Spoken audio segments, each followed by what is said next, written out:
Адамды шыңдайтын, өмірді мәнді ететін ұлы күш. Біздің бүгінгі кейіпкеріміз өз ісінің нағыз шебері, ел игілігі үшін тынымсыз еңбек етіп жүрген электрик Қыдырәлі аға. Ол жарықтың жануын ғана емес, адамдардың қауіпсіз әрі жайлы өмір сүруін қамтамасыз ететін маман. Қыдырәлі аға бұл салада көп жылдан бері еңбек етіп келеді. Оның қолынан шыққан әр жұмыс ұқыптылық пен жауапкершіліктің үлгісі. Электр жүйесі аса қауіпті әрі дәлдікті талап ететін сала. Сондықтан ол әр сым мен әр құралға асқан мұқияттылықпен қарайды.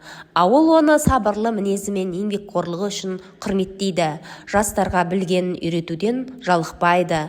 Тәжірибесімен бөлісіп, мамандыққа деген сүйіспеншілікті дәріптейді. Мал шаруашылығында инженер болдым. Хибатновоста инженер дейді ғой, мал шаруашылығында. Одан кейін сол 4 тамда өзім электрик болып істей бере берсін, шаммен шақырып алып электрик қылды.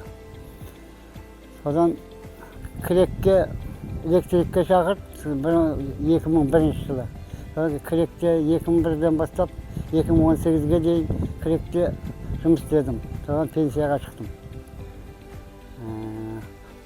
Шаруашылықта әлі жұмыс істеп жатырмын. Қыдырәлі аға өз ісіне адалдықтың, қарапайымдылықтың және кәсіби шеберліктің жарқын үлгісі. Осындай еңбек адамдары қоғамның дамуына үнсіз болса да үлес қосып келеді. Сондықтан біз оларды мақтан тұтып, еңбегін бағалай білуіміз қажет.